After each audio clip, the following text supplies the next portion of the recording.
హరే కృష్ణ హరే కృష్ణ కృష్ణ కృష్ణ హరే హరే హరే రామ రామ రామ హరే హరే. నమో ఓం విష్ణుపదాయ కృష్ణ ప్రస్థాయ భూతలే శ్రీమతే భక్తి వేదాంత స్వామికి నామం.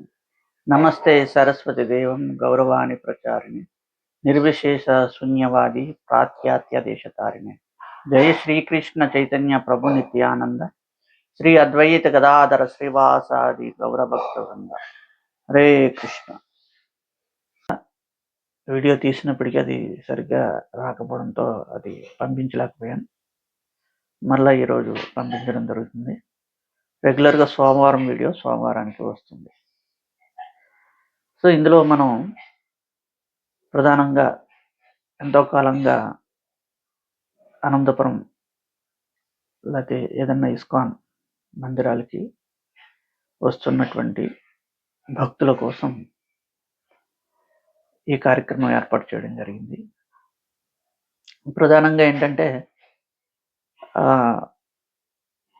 కొంతకాలం పాటు భక్తి చేసుకున్న తర్వాత, భక్తుల సంఘంలో ఉన్న తర్వాత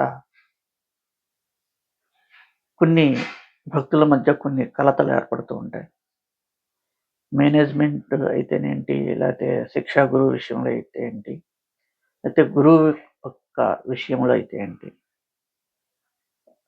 భక్తులకి కొన్ని అయినటువంటి సందేహాలు లేకపోతే ఇబ్బందులు ఎదురవుతూ ఉంటాయి. సాధారణంగా మీరు గమనించవలసిన విషయం ఏంటంటే, మనం గురు పరంపరలో ఉన్నటువంటి ఒక సంప్రదాయబద్ధమైనటువంటి సొసైటీలో మనం కృష్ణ చైతన్యాన్ని సాధన చేస్తున్నటువంటి వారు కాబట్టి ఇక్కడ గురువు లేకపోతే శిష్యుడు అనే విషయం వచ్చేటప్పటికి మనం ప్రత్యేకించి ఒక వ్యక్తిని ఈయన గురువు కాబట్టి నేను ఈయనతో లేకపోతే ఈయన ద్వారా కృష్ణ చైతన్యాన్ని శిక్షణ పొందుతున్నాను కాబట్టి ప్రత్యేకించి ఈయన నాకే తెలియజేస్తున్నారు అనే విషయాన్ని ఇక్కడ మనం అర్థం చేసుకోకూడదు. ఎందుకంటే ఇక్కడంతా కూడా దాసభావంతో మనం ఉంటాం కాబట్టి ప్రతి ఒక్కరికి ఒక గురువు ఉంటారు. కాబట్టి నాకు గురువు ఉంటారు, మీకు గురువు ఉంటారు, లేకపోతే మనందరికీ కూడా ఒక గురువు ఉంటారు. కాబట్టి ప్రతి ఒక్కరికి ఇది సంబంధమైనటువంటి విషయమే. అంటే నాకు సంబంధమే, మీకు సంబంధమే, ఇతరులకు కూడా ఇది సంబంధించే ఉంటుంది. ఈ పరంపరలో ఎవరైతే ప్రయాణం చేస్తున్నారో వాళ్ళకి. కాబట్టి ఈ విషయాన్ని ముందుగా మీరు గమనించండి. ఏది కూడా వ్యక్తిగతంగా కాకుండా భక్తియుక్త సేవలో ముందుకు పోవడానికి మనకి ఇది ఎంతవరకు ఉపయోగపడుతుంది అన్న విషయం మీద మనం ఆలోచించవలసి ఉంటుంది. ఈరోజు నేను మీకు ఒక ప్రశ్న వేయబోతున్నాను. అదేంటంటే, గురువు యొక్క మాట మనకు ఎప్పుడైనా బాధ కలిగించిందా అండి? ఇది మన అందరికీ సంబంధించినటువంటి విషయం. గురువు యొక్క మాట మనకు ఎప్పుడైనా బాధ కలిగించిందా? ఎవరైనా నిజాయితీగా ఉంటే ఈ ప్రశ్నకు లేదు అని చెప్పడం కుదరదు. నిజాయితీగా మీరైనా కానీ, నేనైనా కానీ, నా శిక్షా గురువు విషయంలో కావచ్చు, లేకపోతే ఆధ్యాత్మిక గురువు విషయంలో కావచ్చు, అదేవిధంగా మీ శిక్షా గురువు విషయంలో కావచ్చు, ఆధ్యాత్మిక గురువు విషయంలో కావచ్చు, లేదా మన శిక్షా గురువు యొక్క విషయంలో కావచ్చు, మన ఆధ్యాత్మిక గురువు యొక్క విషయంలో కావచ్చు, లేకపోతే మందిర మేనేజ్మెంట్ విషయంలో కావచ్చు కూడా, లేదా మన సంఘంలో ఉన్నటువంటి ఒక సీనియర్ భక్తుడు, కౌన్సిలర్ అనుకోవచ్చు. వీళ్ళ విషయంలో మనకి ఎప్పుడైనా వాళ్ళు తెలిపినటువంటి విషయానికి, ఇచ్చిన సూచనకి మనకు బాధ కలిగిందా అంటే నిజాయితీగా మనం ఏం చెప్పచ్చు? కలిగిందే అని చెప్పచ్చు. కాకపోతే కొందరికి ఏమనిపిస్తుందంటే, మన శిక్షా గురువు విషయంలో, లేకపోతే మన సీనియర్స్ విషయంలో మనకు ఒక సూచనలు వచ్చినప్పుడు, లేకపోతే సలహాలు వచ్చినప్పుడు, కొందరి మాట అంటే కొందరికి ఈ మాట అవమానంగా అనిపిస్తుంది. కొందరికి ఈయన నన్ను సరిగ్గా అర్థం చేసుకోలేదు అనిపిస్తుంది. కొందరికి నన్ను ఎదగనివ్వటం లేదు అనిపిస్తుంది, లేకపోతే అనిపించి ఉంటుంది కూడా. ఇప్పుడు మనం ఇంకో ప్రశ్న వేసుకుందాం.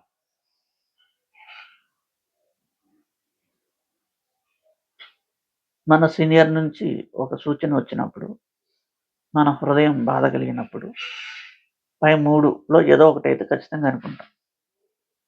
నన్ను అవమానపరుస్తున్నారు,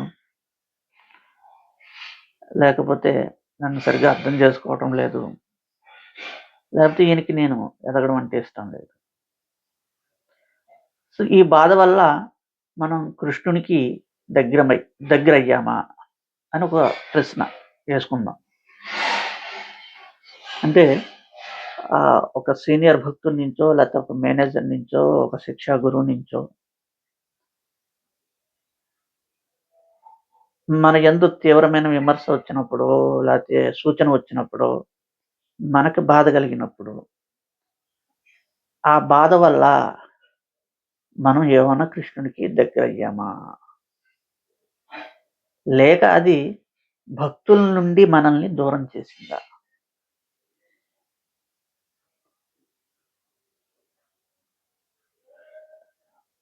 ఆ బాధ వల్ల మనం ఏమన్నా కృష్ణుడికి దగ్గరయ్యామా?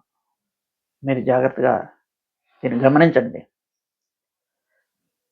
మనకి వచ్చినటువంటి సూచన కారణంగా మన శిక్షా గురువు కావచ్చు, టెంపుల్ మేనేజ్మెంట్ నుంచి కావచ్చు, లేకపోతే మన స్వయం ఆధ్యాత్మిక గురువు, దీక్షా గురువు దగ్గర నుంచి కావచ్చు, లేకపోతే మన భక్తుల సంఘంలో ఒక సంఘాన్ని మేనేజ్ చేస్తున్నటువంటి ఒక కౌన్సిలర్ నుంచి కావచ్చు. వచ్చిన సూచన మన హృదయాన్ని తాకినప్పుడు, మనకు బాధ కలిగినప్పుడు, ఆ బాధ కారణంగా మనం ఏమైనా కృష్ణుని దగ్గరయ్యామా? లేదా మన అదేంటి తోటి భక్తుల నుండి ఆ బాధ మనల్ని దూరం చేసిందా? అంటే ఖచ్చితంగా ఒక్కొక్కసారి భక్తుల నుంచి దూరం చేసే అవకాశం ఉంది.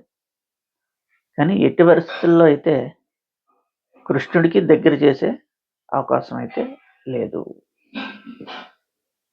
ఎందుకు?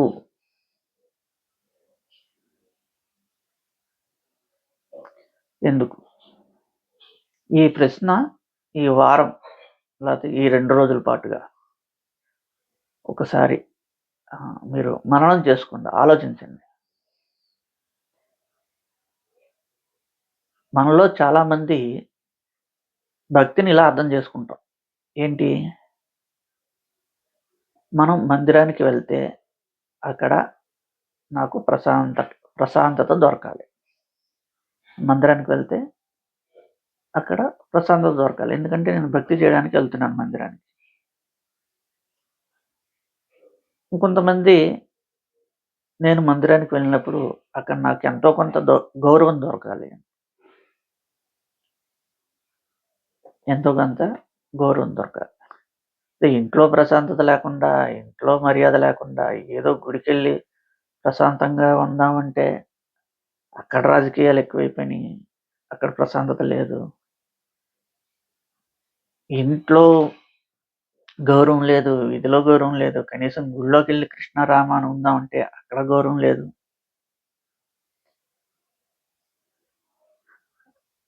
అసలు ఎక్కడా కూడా నన్ను అర్థం చేసుకునే వాళ్ళే లేరు.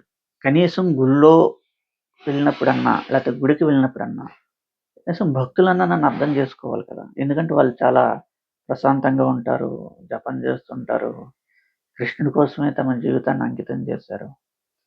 ఇక్కడ కూడా తోటి వాళ్ళకి గౌరవం ఇవ్వకుండా ఉంటే ఎలా? అయితే వచ్చిన వాళ్ళని అర్థం చేసుకోకుండా ప్రవర్తిస్తే ఎలా అని మనం బాధపడుతుంటాం. కానీ శాస్త్రం ఏమంటుంది అంటే భక్తి అంటే శాస్త్రం ఏం చెప్తుంది? భక్తి అంటే సుఖం పొందడం కాదు. భక్తి అంటే సుఖం పొందడం కాదు. భక్తి అంటే శుద్ధి చెందడం. భక్తి అంటే ఏంటి? శుద్ధి చెందడం. శుద్ధి జరిగే చోట అంటే క్లీనింగ్ జరిగే చోట సౌకర్యం ఉండదు.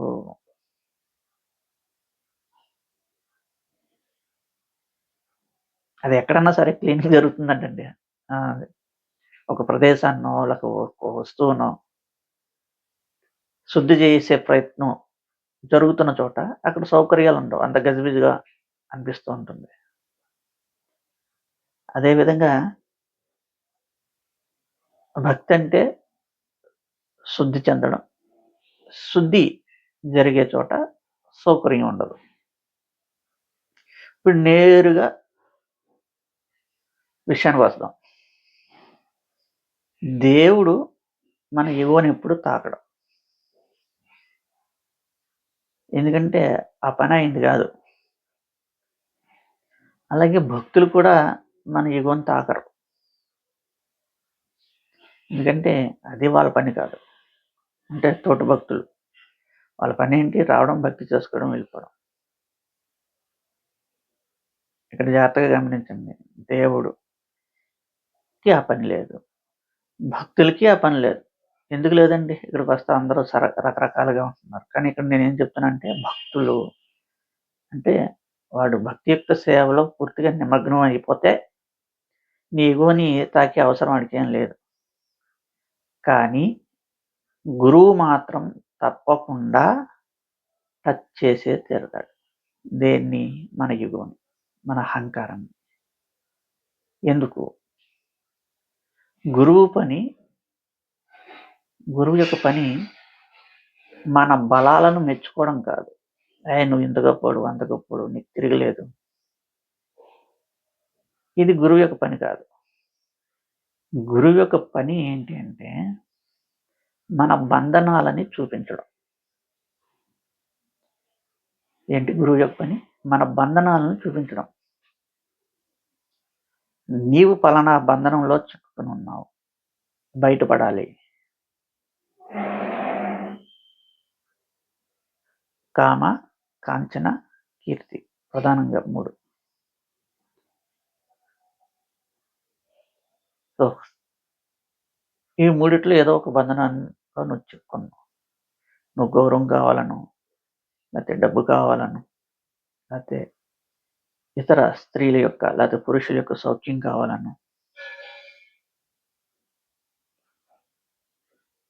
లేకపోతే ఇంకా కొన్ని విషయాలు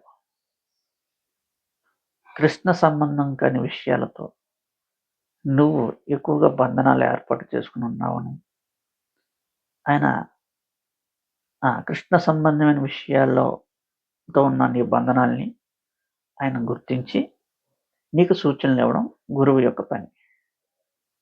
ఏంటి?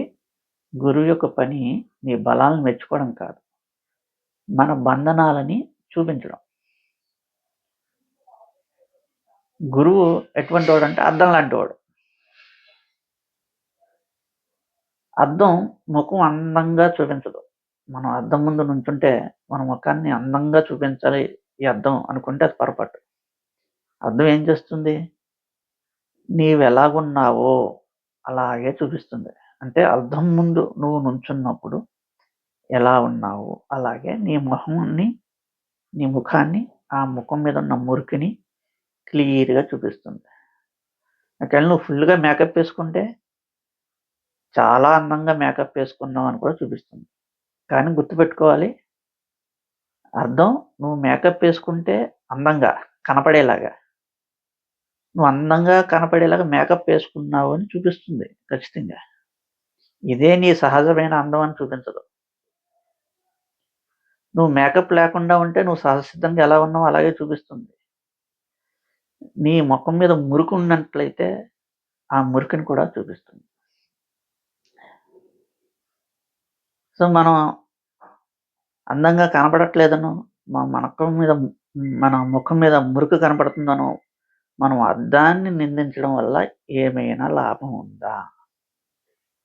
ఏమీ లేదు. మురికి చూపిస్తుంది అద్దం. మీరు అద్దం మీద కోప్పడితే ముఖం ఏమైనా శుభ్రం అవుతుందా? అద్దం మురికిగా చూపించింది కాబట్టి మీరు అద్దం మీద కోపడ్డారు. మీ కోపానికి భయపడి అద్దం మిమ్మల్ని శుభ్రంగా చూపించదు. అలాగని మన మొఖం మీద ఉన్న మురికి కూడా శుభ్రం కాదు. మనం చేస్తున్న పొరపాటు ఏంటంటే ఇదే. మనం గురువు మీద కోప్పడుతున్నాం. గురువుకి నేనంటే ఇష్టం లేదనుకుంటున్నాం. గురువు నన్ను అర్థం చేసుకుంటలేదు అనుకుంటున్నాం. గురువు నన్ను ఎదగనివ్వట్లేదు అనుకుంటున్నాం. భగవద్గీతలో తద్వితి ప్రణిపాతేన పరిప్రశ్నేన సేవయ. భగవంతుడు ఏమంటున్నాడు? ప్రశ్నించు కానీ శరణాగతితో. ఇందాక చెప్పాను కదా, అద్దంలో మురికిగా కనపడుతుందని అద్దం మీద కోప్పడటం కాదు. నేను ఎందుకు మురికిగా నీకు కనపడుతున్నాను? అర్థం చూపిస్తుంది పలానా చోట మురుకుంది చూడమని. కాబట్టి ఇక్కడ గురువు అద్దం లాంటి వాడు అనుకున్నాం కాబట్టి, అద్దం జడ పదార్థం కానీ గురువు కాదు కదా. కాబట్టి గురువుని మనం అడగచ్చు. ఏ విధంగా? తద్వితి ప్రణిపాతేన, ప్రశ్నించాలి కానీ శరణాగతితో, ఈగోతో కాదు, తర్కంతో కాదు. ప్రశ్న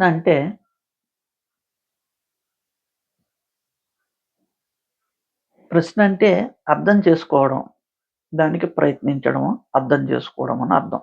ఎందుకంటే ఏదన్నా గురువు నుంచి కానీ మన పెద్దవారి నుంచి కానీ ఏదన్నా మనకు సూచన వచ్చినప్పుడు ఆ సూచన మనకు అర్థం కాకపోతే వెంటనే వాళ్ళకు ప్రశ్నిస్తాం, ఇట్లా ఏంటి అని. అంటే ప్రశ్న అంటే అర్థం చేసుకోవడం అని అర్థం. అర్థం చేసుకోవడానికి ప్రయత్నించడం. అర్థం చేసుకోవడానికి ప్రయత్నించే ప్రశ్న ప్రణిపాతేన. కానీ మన పెద్దవారిను లేకపోతే గురువును మేనేజర్ను కూడా సంస్కరించాలని చెప్పి మనం ప్రశ్న వేస్తే అది ప్రశ్న అనిపించుకోదు. దాన్ని ఎదిరించడం అంటారు. ఎదురు తిరగడం అంటారు. లేకపోతే సరి చేయడం అంటారు. మనం సరి చేయడానికి ప్రయత్నించేదాన్ని ఎదురు తిరగడం అంటారు. ఇక్కడ ఇందాక నేను మొట్టమొదటి చెప్పినట్లు ప్రతి ఒక్కరికి గురువు ఉంటారు. ఖచ్చితంగా ప్రతి ఒక్కరిని గురువు సంస్కరించడానికే ప్రయత్నిస్తూ ఉంటారు. కాబట్టి ఈ విషయాన్ని మనం గుర్తు చేసుకోవాలి.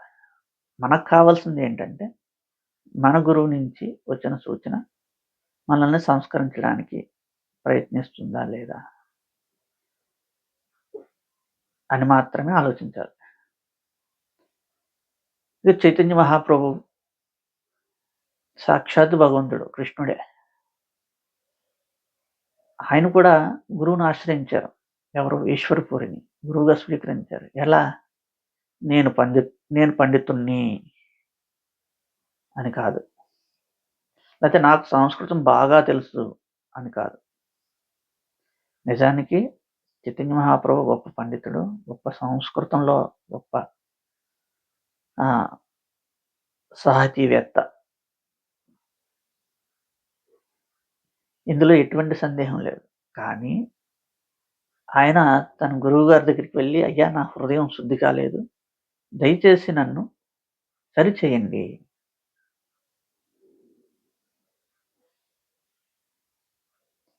దయచేసి నన్ను సరిచేయండి. సాధారణంగా గురువు మాట మనకి బాధ కలిగించినప్పుడు ఇట్లాగే అనుకుంటాం. వారు నన్ను అర్థం చేసుకోవడం లేదు. వారు నన్ను చిన్నగా చూస్తున్నారు. వారు నా ఎదుగుదలను అడ్డుకుంటున్నారు. కానీ నిజం ఏంటంటే, గురువు మాట బాధ కలిగిస్తే అది మన ఈగోకి తగిలింది అని అర్థం. గురువు మాట మనకు బాధ కలిగితే అది మన ఈగోకి తగిలింది అని అర్థం. భక్తికి కాదు. ఎందుకంటే భక్తి ఎప్పుడూ బాధపడదు. ఈగో మాత్రమే బాధపడుతుంది. భక్తి ఎప్పుడూ బాధపడదు. కేవలం ఈగో మాత్రమే బాధపడుతుంది. ఇది నేను చాలా బాధతో చెప్తున్నాను. ఎందుకంటే గురువు మాటను భక్తుల ముందు విమర్శించడం సాధారణమైన తప్పు కాదు. అది మిమ్మల్ని కిందకి లాగుతుంది.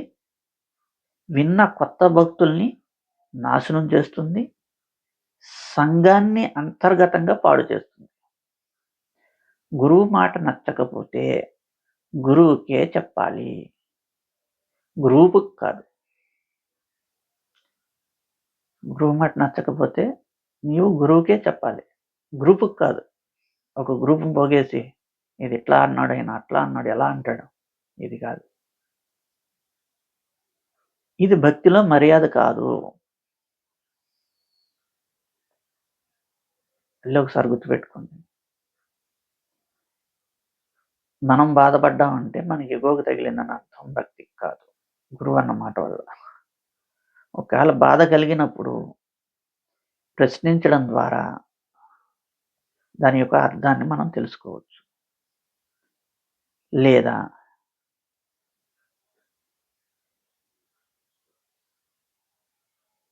తెలుసుకోవచ్చు. కానీ మీరు గురువు దగ్గరికి కాకుండా గ్రూప్ దగ్గరికి వెళ్ళి విమర్శించడం వల్ల మీరు దిగజారుతారు.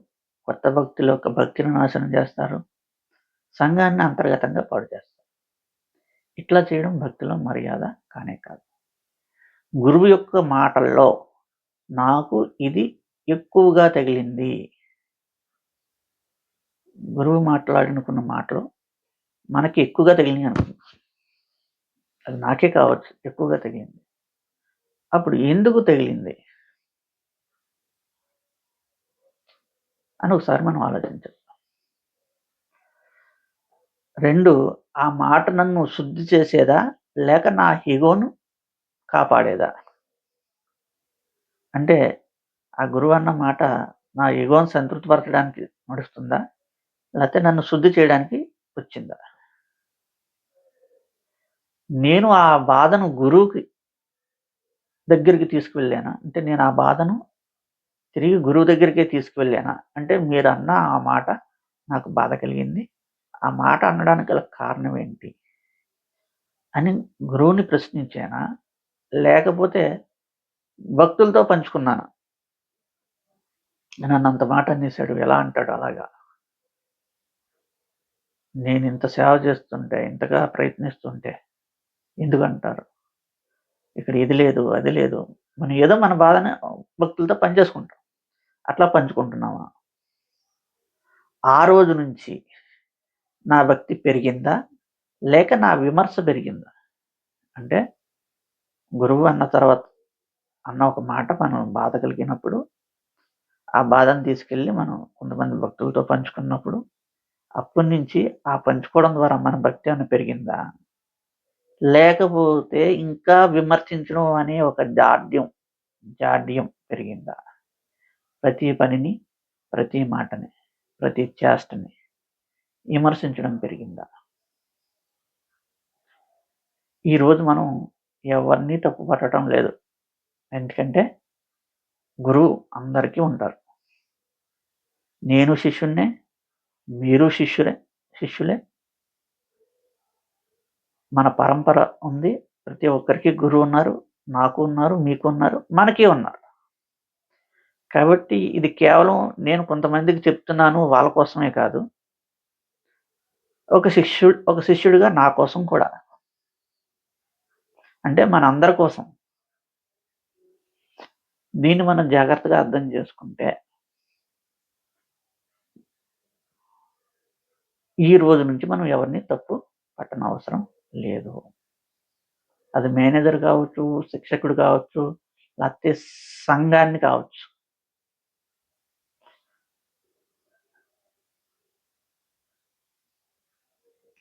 కాబట్టి ఈ వారం లేకపోతే ఈ 3 రోజుల పాటు మీరు ఒక నిర్ణయం తీసుకోవాలి.